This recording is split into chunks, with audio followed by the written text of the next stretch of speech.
Hello friends, welcome back to my YouTube channel. हम class कर रहे हैं बिजनेस इकोनॉमिक्स की। आज 4th क्लास है। कल हमने पढ़ा था कि नेचर ऑफ इकोनॉमिक्स क्या है, उसके अजम्पशंस क्या हैं और मैक्रो और माइक्रो में डिफरेंस क्या है, और PPC curve, production possibility curve. कल एक स्लाइड मिस हो गई थी, central problem of an economy. तो हम आज इसको पहले कवर करेंगे, फिर कंज्यूमर बिहेवियर पढ़ेंगे। तो आज हम पढ़ेंगे central problem of an economy. Economy को 3 प्रॉब्लम फेस करनी पड़ती है ना। 3 सेंट्रल प्रॉब्लम फेस करनी पड़ती है। क्यों? कि रिसोर्सेज लिमिटेड हैं और रिसोर्सेज को एलोकेट करना है वाइसली। तो हर इकोनॉमी ये 3 प्रॉब्लम फेस करती है, जो कि है what to produce, how to produce and for whom to produce. Every economy has to decide what goods and services are to be produce, कि उन्हें क्या गुड्स और कौन से गुड्स और कौन सी सर्विसेज प्रोड्यूस करनी है, प्रोवाइड करनी है। ठीक है, उनके पास ऑप्शन है, या तो वो कंज्यूमर गुड्स को प्रोड्यूस करें या फिर वो कैपिटल गुड्स को प्रोड्यूस करें। कंज्यूमर गुड्स लाइक व्हीट हो गया, क्लोथ्स हो गए, शुगर, राइस, और कैपिटल गुड्स जैसे मशीनरी जो फर्दर प्रोडक्शन में यूज होती है ना। ये डिसीजन उन्हें, अगर during war time it has to make choice between war time goods और पीस टाइम गुड्स। अगर कहीं लड़ाई हो रही है, किसी कंट्री में लड़ाई हो रही है, वहां पे डिसाइड करना पड़ेगा कि वो गन्स और टैंक्स का प्रोडक्शन ज्यादा करें या फिर राइस का और व्हीट का, जो कंज्यूमर यूज करता है, जो वहां की पॉपुलेशन खाएगी, जो उनके लिए एसेंशियल है, उसका प्रोडक्शन करें। तो इन दोनों में वो डिसाइड करेंगे कि किस तरफ रिसोर्स एलोकेट करने हैं ना। इसी तरह इकोनॉमी को उसकी क्वांटिटी भी डिसाइड करनी पड़ेगी कि कितनी क्वांटिटी में उनको प्रोडक्शन करना है। अगर उन्होंने डिसाइड करा कि मशीन्स को ज्यादा प्रोड्यूस करें, तो उनको क्या करना पड़ेगा, कंज्यूमर गुड्स को लेस प्रोड्यूस करना पड़ेगा। तो व्हाट टू प्रोड्यूस में क्या आ जाता है कि किस चीज का प्रोडक्शन, किस गुड का प्रोडक्शन एक इकोनॉमी करे। ठीक है, जिसमें हमने समझा कि कंज्यूमर गुड्स को प्रोड्यूस करें या कैपिटल गुड्स को प्रोड्यूस करें। फिर बात आती है how to produce. How to produce में हम टेक्निक की बात करते हैं। ये रिलेट करता है technique of production. Technique of production 2 तरह की होती है, लेबर इंटेंसिव टेक्निक और कैपिटल इंटेंसिव टेक्निक। ठीक है, लेबर इंटेंसिव टेक्निक में क्या होता है, हम लेबर का ज्यादा यूज करते हैं, और कैपिटल इंटेंसिव टेक्निक में मशीन्स के थ्रू प्रोडक्शन करते हैं। ठीक है, it is concern with efficient use of resources. Efficient technique is the one which uses least amount of scarce resource and produce maximum output at minimum cost। अच्छा, efficient technique कौन सी होगी, जो हमारे scarce resource को है ना एक optimum तरीके से यूज करे, हाँ, हमें मैक्सिमम आउटपुट दे मिनिमम कॉस्ट पे। ठीक है, अच्छा, इस पे कंट्री पे भी डिपेंड करता है। अगर कंट्री की पॉपुलेशन बहुत ज़्यादा है तो usually labour intensive technique use की जाती है, ताकि उस कंट्री में लोगों को एम्प्लॉयमेंट मिले। ठीक है, यूजली कैपिटलिस्ट इकोनॉमी में मशीनरी का ज़्यादा यूज़ होता है। ठीक है, उनको प्रॉफिट को ज़्यादा वो प्रेफर करते हैं एज कम्पेयर टू वेलफेयर। ठीक है, तो कैपिटल इंटेंसिव टेक्निक जिसमें मशीन का हम यूज करते हैं, और ऑब्वियसली बात है, मशीनें जितनी ज्यादा यूज होंगी उतना ही लेबर कम यूज होगी, लोगों का कम कंपनी रिक्रूट करेगी। ठीक है ना। फिर नेक्स्ट हम बात करते हैं फॉर whom टू प्रोड्यूस, किसके लिए जो हमने प्रोडक्शन किया है वो कैसे डिस्ट्रीब्यूट होगा, जो फाइनल गुड्स एंड सर्विसेज हैं वो कैसे डिस्ट्रीब्यूट होंगी, किसके लिए बनाया हमने, है ना। For whom to produce, it is related to the choice of distribution of final goods and services.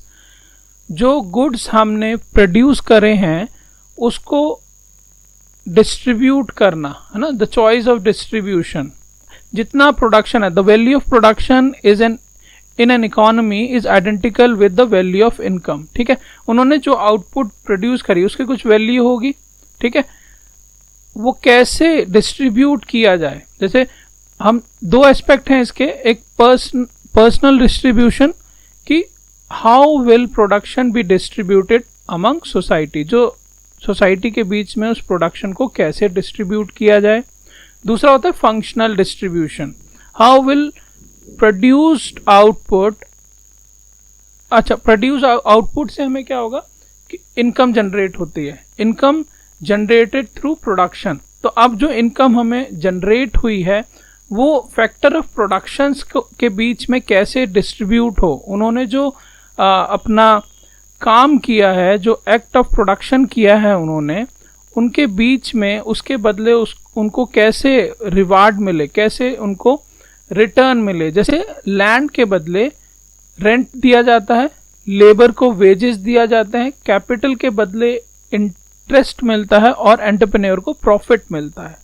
तो फंक्शनल डिस्ट्रीब्यूशन में हम क्या पढ़ते हैं, how will produced output be distributed among land, labour, capital, entrepreneur. इनको कैसे जो प्रोडक्शन इन्होंने किया उसके बदले कैसे और कितना रिवार्ड दिया जाएगा। तो फॉर होम टू प्रोड्यूस में हम पढ़ते हैं कि किसके लिए प्रोड्यूस किया गया है और इसको कैसे डिस्ट्रीब्यूट किया जाए। इस पॉइंट को ध्यान रखें, value of production is in an economy is identical with the value of income. जितने का हम प्रोडक्शन करते हैं वो एक तरह से इनकम ही है ना, वो सेल करेंगे उससे उनको इनकम होगी, ठीक है। नेक्स्ट आता है कंज्यूमर बिहेवियर, है ना, कंज्यूमर बिहेवियर, और फिर हम पढ़ेंगे law of diminishing marginal utility, और इसके बाद फिर हम डिमांड में जाएंगे, डिमांड फंक्शन को पढ़ेंगे। तो हम स्टार्ट करते हैं। सबसे पहले कंज्यूमर बिहेवियर क्या होता है, ठीक है। सबसे पहले कंज्यूमर क्या होता है। कंज्यूमर इज एन इंडिविजुअल और अ ग्रुप ऑफ इंडिविजुअल, है ना, जो गुड्स और सर्विसेज परचेज करते हैं पर्सनल यूज के लिए। वो अपने फर्दर प्रोडक्शन के लिए यूज नहीं करें, नॉट फॉर फर्दर प्रोडक्शन, वो फर्दर प्रोडक्शन के लिए यूज नहीं कर रहे, ना ही वो रीसेल करने के लिए यूज कर रहे हैं। कंज्यूमर कौन है, जो अपने पर्सनल यूज के लिए गुड्स और सर्विसेज को परचेज कर रहा है। कंज्यूमर जो है वो फाइनल यूजर होता है किसी भी प्रोडक्ट और सर्विसेज का, ठीक है। Consumer are basic economic entity, वो एक बेसिक इकोनॉमिक एंटिटी है इकोनॉमी में, और all the consumer consume goods and services directly और इनडायरेक्टली। किस लिए करते हैं, मैक्सिमम सेटिस्फेक्शन पाने के लिए, मैक्सिमम यूटिलिटी पाने के लिए। यूटिलिटी अभी हम थोड़ी देर में समझेंगे क्या होता है, अभी हम समझते हैं खाली कि जो कंज्यूमर है वो किस पर्पस के लिए खरीदता है, उससे उसको सेटिस्फेक्शन मिलती है, इसलिए वो गुड्स को और सर्विसेज को कंज्यूम करता है। कंज्यूमर बिहेवियर क्या है, consumer behaviour is the study of how individual consumer या कस्टमर, ग्रुप और ऑर्गेनाइजेशन सिलेक्ट करते हैं, बाय करते हैं, यूज करते हैं, डिस्पोज करते हैं ideas, goods and services to satisfy their needs and wants. अच्छा, कंज्यूमर बिहेवियर एक स्टडी है जिसमें हम स्टडी करते हैं कि कैसे एक कंज्यूमर गुड्स और सर्विसेज को परचेज करता है अपने पर्सनल सेटिस्फेक्शन को मैक्सिमाइज करने के लिए, अपनी वांट्स को सेटिस्फाई करने के लिए। It is a key concept in marketing and help businesses to understand what influence buying decision. ये मार्केटिंग के लिए भी बहुत इंपॉर्टेंट है और हर एक बिजनेस के लिए बहुत इंपॉर्टेंट है अंडरस्टैंड करने के लिए कि क्या चीज इन्फ्लुएंस करती है एक पर्सन के, एक कंज्यूमर के बाइंग डिसीजन को। It refers to the action of the consumer in the market place and the underlying motive for those action. उसके पीछे, उनके परचेज के पीछे मोटिव क्या था, हम वो पढ़ते हैं कि कंज्यूमर कैसे बिहेव कर रहा है, ठीक है, वो कैसे एक्शन ले रहा है। It refers to the action of the consumer in market place, क्या चीज उसको इन्फ्लुएंस कर रही है परचेज के लिए, ठीक। According to Engel, Blackwell and Miniard, consumer behaviour is the action and decision process of people who produce goods and services for personal consumption. Consumer behavior क्या है?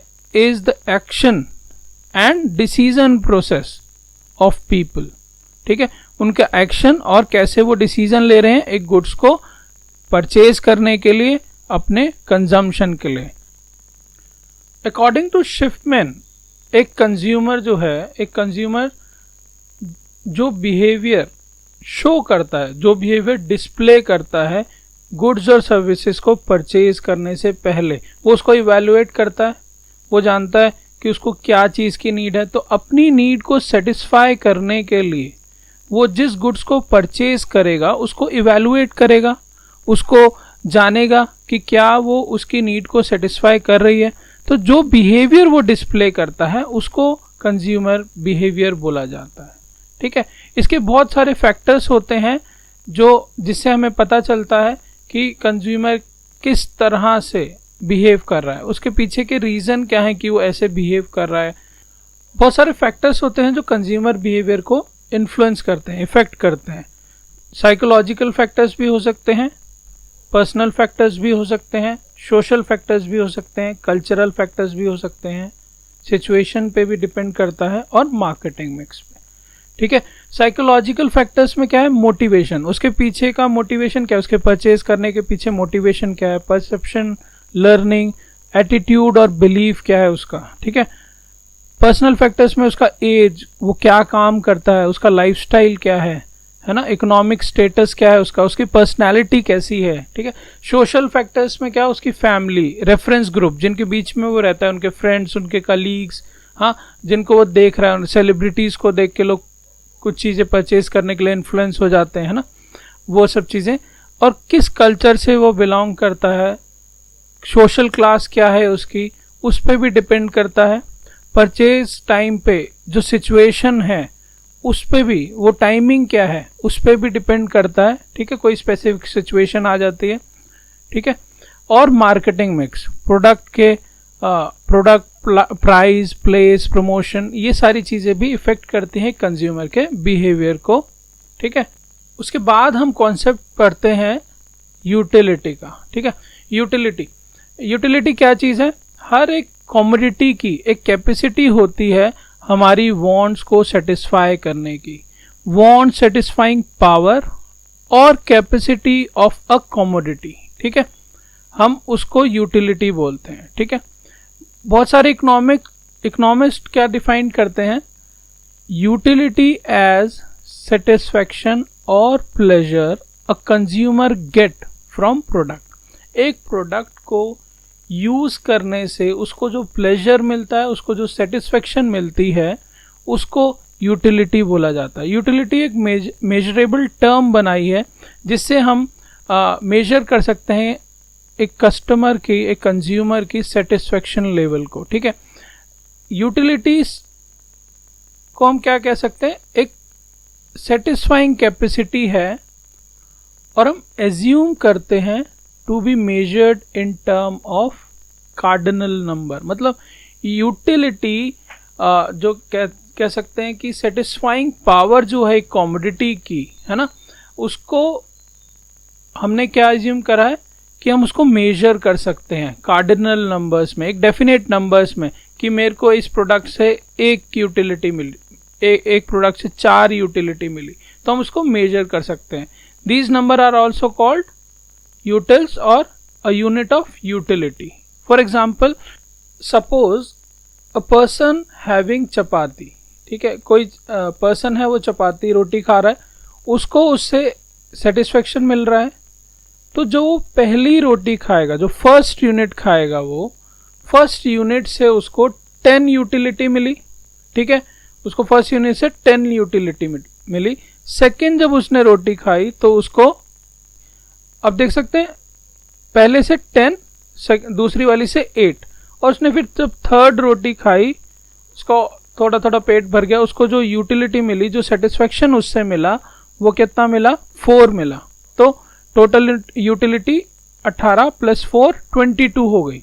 ठीक है, उसके बाद जब उसने 4th रोटी खाई तो उसकी इतनी इच्छा नहीं थी, उस टाइम पे उसको सिर्फ 1 सेटिस्फेक्शन मिला, तो जब टोटल यूटिलिटी में हमने ऐड करा तो 23 हो गया। और उसके बाद जब उसने नेक्स्ट रोटी खाई उसको कोई सेटिस्फेक्शन नहीं मिला, उसका ऑलरेडी पेट भर चुका था, उसको और रोटी नहीं खानी थी, उसने खाई तो उससे जो सेटिस्फेक्शन मिला उसे कोई सेटिस्फेक्शन नहीं मिला। तो आप देख सकते हैं टोटल यूटिलिटी उतनी ही रही। ठीक है, तो हमने क्या करा, उसको टोटल सेटिस्फेक्शन कितना मिला, 23।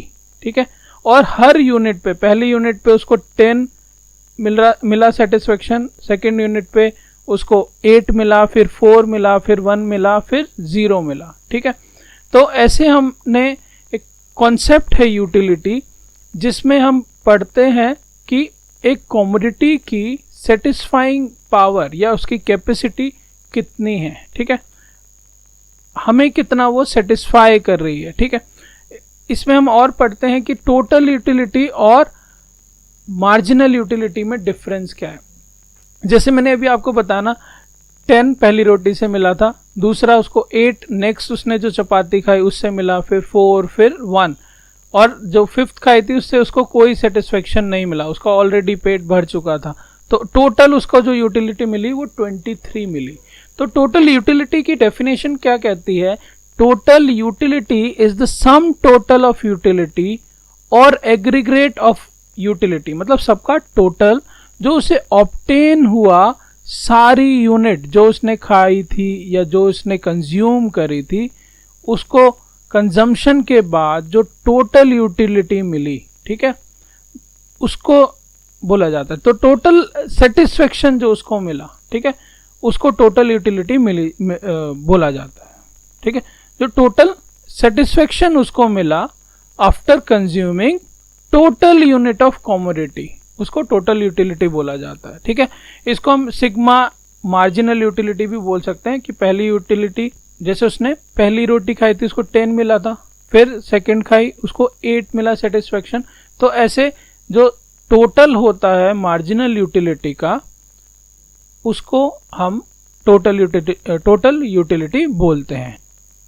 अच्छा, तो फिर मार्जिनल यूटिलिटी क्या है? Marginal utility refers to change in total utility by consumption of an additional unit of a commodity.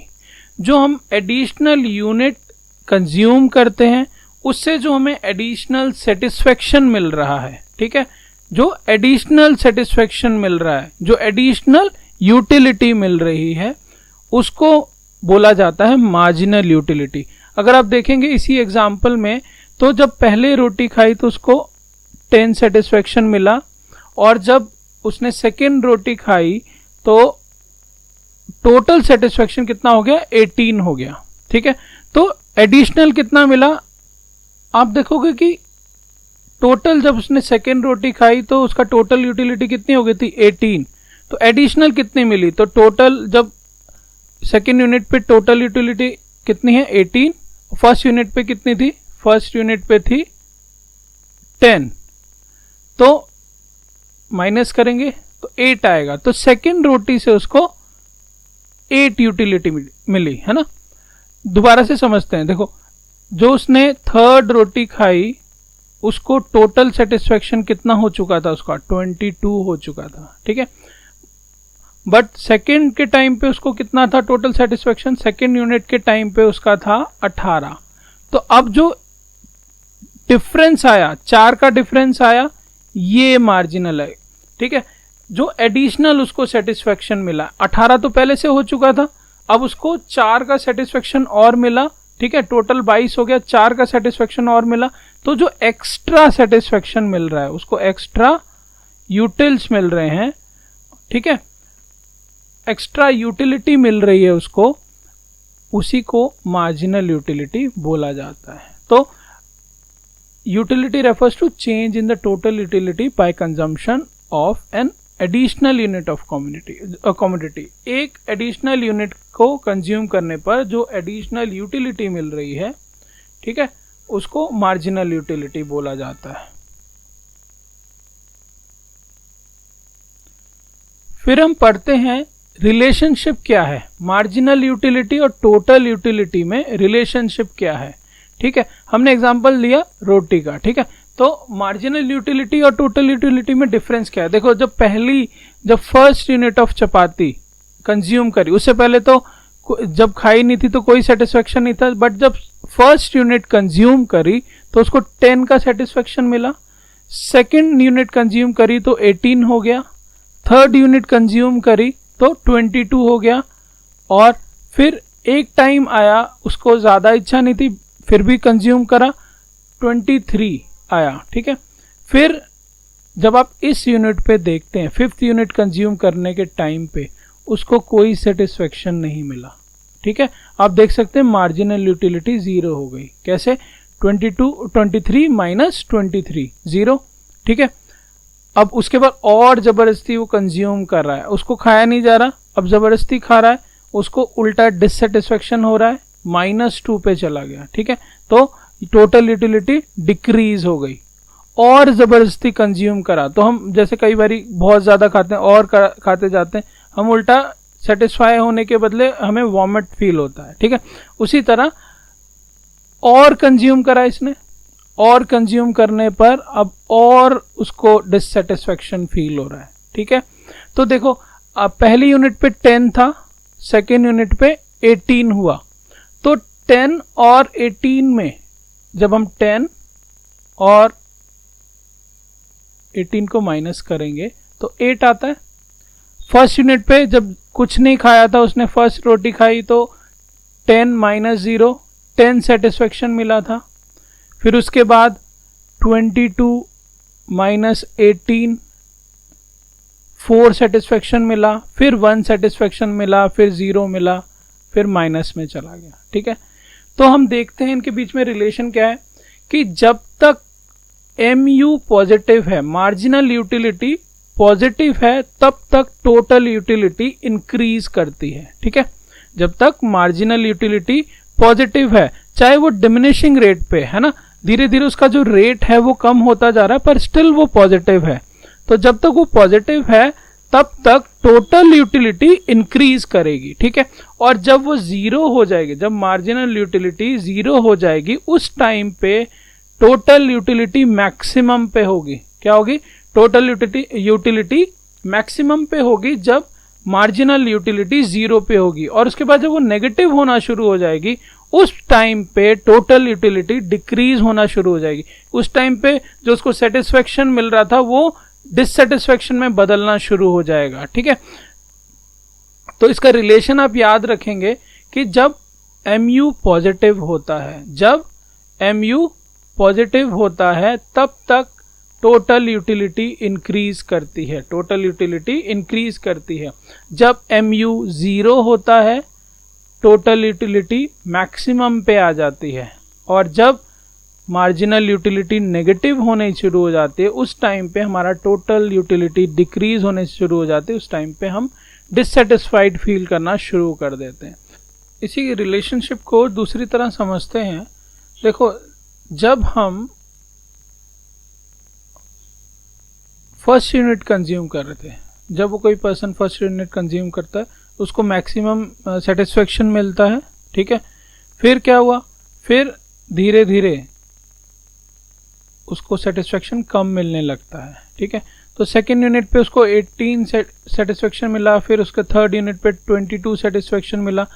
तो नोट क्या करना है? देखो, जब फर्स्ट यूनिट थी उस टाइम पे MU और TU दोनों टोटल यूटिलिटी और मार्जिनल यूटिलिटी इक्वल थी। ठीक है, जब तक ये पॉजिटिव था, जब तक ये MU पॉजिटिव है, तब तक TU टोटल यूटिलिटी इंक्रीज कर रही है। यहां तक देखो तो ये इंक्रीज करती जा रही है, थोड़ा स्टेबल हुई यहाँ पे आके, बट इंक्रीज पॉजिटिव है, इंक्रीज कर रही है। ठीक है, इंक्रीज कर रही है डिमिनिशिंग रेट पे, क्योंकि ये डिक्रीज कर रहा है, MU डिक्रीज कर रहा है, तो इसका रेट, बढ़ने का रेट जो है वो डिमिनिश कर रहा है। ठीक है, इस पर्टिकुलर पॉइंट पे जब उसने फिफ्थ यूनिट कंज्यूम करी थी उसको कोई सेटिस्फेक्शन नहीं मिला। इस पॉइंट पे TU क्या है? इस टाइम पे टोटल यूटिलिटी मैक्सिमम है ना, मैक्सिमम है इस पॉइंट पे, और इसके बाद डिक्रीज हो गई। क्यों डिक्रीज क्यों हुई? क्योंकि MU नेगेटिव हो गया, क्योंकि MU नेगेटिव हो गया। तो यही चीज हमने अभी पढ़ी कि जब वो पॉजिटिव होता है, जब MU पॉजिटिव होता है टोटल यूटिलिटी इंक्रीज करती है, MU 0 होता है टोटल यूटिलिटी मैक्सिमम पे होती है, और MU जब नेगेटिव हो जाता है तो टोटल यूटिलिटी डिक्रीज करना शुरू कर देती है। ठीक है, इसके बीच में रिलेशनशिप को आपको याद रखने के लिए देखो कुछ पॉइंट्स हैं, आपको ये याद रखने पड़ेंगे क्योंकि ये एग्जाम में आ जाता है। Marginal utility derive from consumption of each additional unit. जैसे जैसे वो एडिशनल यूनिट कंज्यूम कर रहा है, एक कमोडिटी की मार्जिनल यूटिलिटी घटती जा रही है ना, हमने देखा यहाँ पर डिक्रीज करती जा रही है। ठीक है, जैसे जैसे वो एक और यूनिट कंज्यूम कर रहा है। और मार्जिनल यूटिलिटी जरूरी नहीं कि पॉजिटिव ही है, वो क्या हो रही है, 0 भी हो रही है, नेगेटिव भी हो रही है। ठीक है, ठीक। सेकंड क्या था, ये पॉइंट तो आपको याद हो गया होगा, टोटल यूटिलिटी इंक्रीज करती है जब तक MU पॉजिटिव होता है। ठीक है, टोटल यूटिलिटी इंक्रीज करती है जब तक MU मार्जिनल यूटिलिटी पॉजिटिव है, और टोटल यूटिलिटी मैक्सिमम है जब मार्जिनल यूटिलिटी 0 पर है। ठीक है, और टोटल यूटिलिटी डिक्रीज करनी शुरू हो गई जब मार्जिनल यूटिलिटी नेगेटिव हो गई। ठीक है, तो टोटल यूटिलिटी आपने देखा जनरली वो पॉजिटिव है, जनरली वो क्या है, जनरली आपने देखा टोटल यूटिलिटी पॉजिटिव ही रहती है। ठीक है, बट MU 0 भी हो सकता है और नेगेटिव भी हो सकता है। MU 0 भी हो सकता है और नेगेटिव भी हो सकता है। ठीक है, मार्जिनल यूटिलिटी डिसाइड करती है किस रेट पे टोटल यूटिलिटी चेंज होगी। ठीक है, टोटल यूटिलिटी में जो चेंज आ रहा है वो किसकी वजह से आ रहा है, मार्जिनल यूटिलिटी, जो हर एक यूनिट पे उसको सेटिस्फेक्शन मिल रहा है उसकी वजह से उसमें चेंज आ रहा है। तो जो रेट डिसाइड होगा वो मार्जिनल यूटिलिटी पे डिसाइड होगा। और एक रिलेशन क्या है, जो मार्जिनल यूटिलिटी का टोटल करते हैं, जैसे हमने करा था 10 + 8 + 4, है ना। अच्छा, इसी में कर लेते हैं +1 + 0, फिर -2 हुआ, -3 हो गया। तो इसका जब हम सॉल्व करेंगे तो 18 आ जाएगा। तो इस यूनिट पे देखो 18 है। ठीक है, टोटल यूटिलिटी MU का टोटल होता है, MU का हम टोटल करेंगे, मार्जिनल यूटिलिटी का टोटल करेंगे। ठीक है, ये चीज ग्राफ के थ्रू समझते हैं। देखो, जब MU पॉजिटिव था, जब MU पॉजिटिव था टोटल यूटिलिटी इंक्रीज कर रही थी। ठीक है, जब MU 0 हुआ टोटल यूटिलिटी मैक्सिमम पे आ गई, जब MU माइनस हुआ टोटल यूटिलिटी डिक्लाइन करना शुरू हो गई। ठीक है ना, ठीक है, इतना आपको समझ आ गया। नेक्स्ट पढ़ते हैं law of diminishing marginal utility. Law of diminishing marginal utility यही है जो हमने पढ़ा है, लॉ ऑफ जो हमने अभी समझा है ना। Law of diminishing marginal utility state that consumer consume more unit of goods and services, the additional satisfaction, जो उसको एडिशनल सेटिस्फेक्शन मिलता है वो डिक्रीज करने लगता है जैसे जैसे एडिशनल यूनिट वो कंज्यूम करता जाता है। जैसे जैसे एडिशनल यूनिट वो कंज्यूम करता जाएगा उसको जो एडिशनल सेटिस्फेक्शन मिल रहा है वो डिक्रीज होता जाएगा, एडिशनल सेटिस्फेक्शन, और एक टाइम पे 0 भी हो जाएगा, एक टाइम पे नेगेटिव भी हो जाएगा। Desire for a commodity tends to decrease, उसका जो डिजायर है कमोडिटी को कंज्यूम करने का वो धीरे धीरे डिक्रीज हो जाता है जैसे जैसे हम मोर यूनिट कंज्यूम करते जाते हैं। Each additional consumption gives less satisfaction, हर एक एडिशनल जो कंजम्पशन हम करते जाएंगे उससे हमें कम सेटिस्फेक्शन मिलता जाएगा, हमारा सेटिस्फेक्शन लेवल कम होता जाएगा। It state that marginal utility of commodity diminish as more and more unit of commodity are consumed in a given period of time। हम एक पर्टिकुलर टाइम की बात कर रहे हैं, ठीक है, एक पर्टिकुलर टाइम पे, ऐसा नहीं कि हम एक अभी खा लिया फिर कल सुबह खा लिया, ठीक है। इसीलिए इस डेफिनेशन में क्या है, अदर थिंग रिमेन कांस्टेंट, ठीक है, अदर थिंग रिमेन कांस्टेंट, जिसको सेटेरिस पैरिबिस भी बोला जाता है, कि अभी जब इस यूटिलिटी की बात कर रहे हैं तो सिर्फ अभी हम इसी को कंसीडर करेंगे, और एक पर्टिकुलर टाइम में ये सिचुएशन है, ठीक है। ऐसा नहीं है कि नेक्स्ट डे खाली, फिर उसके बाद और उसके नेक्स्ट डे खाली कंज्यूम किया, तो वो नहीं चलेगा, ठीक है। तो ये डेफिनेशन क्या कहती है? State that marginal utility of a commodity, state that marginal utility of a commodity diminish as more and more unit of a commodity are consumed, ठीक है। Marginal utility decline as additional unit are consume, इसी को ही fundamental psychological law और fundamental law of satisfaction भी बोला जाता है। तो आप याद रखिएगा फंडामेंटल साइकोलॉजिकल लॉ और फंडामेंटल लॉ ऑफ सेटिस्फैक्शन क्या होता है। अच्छा, इस लॉ की कुछ अजम्पशंस हैं। पहली अजम्पशन जो मैंने आपको अभी एक थोड़ी देर पहले बताई, जो कि है हम कंटिन्यूअस कंजम्पशन कर रहे हैं। हम क्या करें? Continuous consumption. ऐसा नहीं कि मैंने अभी खाया फिर नेक्स्ट डे की बात करें, हम सिर्फ अभी की बात कर रहे हैं, सिर्फ अभी पर्टिकुलर टाइम की बात करेंगे, नेक्स्ट डे नहीं, ठीक है। एक अजम्पशन है स्टैंडर्ड यूनिट। हम ऐसी कमोडिटी के कंजम्पशन की बात कर रहे हैं जिसका एक स्टैंडर्ड यूनिट में हम कंज्यूम करें, जैसे कि अ ग्लास ऑफ जूस। ऐसा नहीं कि एक स्पून की बात करें, एक स्पून ऑफ जूस की बात करें, एक स्पून ऑफ वाटर की बात करें, या एक एप्पल की बात करें। ऐसा नहीं कि हम स्लाइस ऑफ एप्पल की बात कर रहे हैं, ठीक है। एक स्टैंडर्ड यूनिट में हम बात करेंगे, ठीक है। इसकी अजम्पशन है कि स्टैंडर्ड यूनिट में ही कमोडिटी कंज्यूम हो रही है, ठीक है। तीसरी अजम्पशन है utility of one commodity is independent of the other. अभी हम एक कमोडिटी की बात कर रहे हैं, ठीक है। अभी हम एक कमोडिटी की बात कर रहे हैं, तो हम दूसरे को नहीं कंसीडर कर रहे, अभी हम एक की स्टडी ही करेंगे, ठीक है। तो ये अजम्पशंस थी। आज की क्लास में इतना ही, फिर मिलेंगे नेक्स्ट क्लास में। Do like, share and subscribe.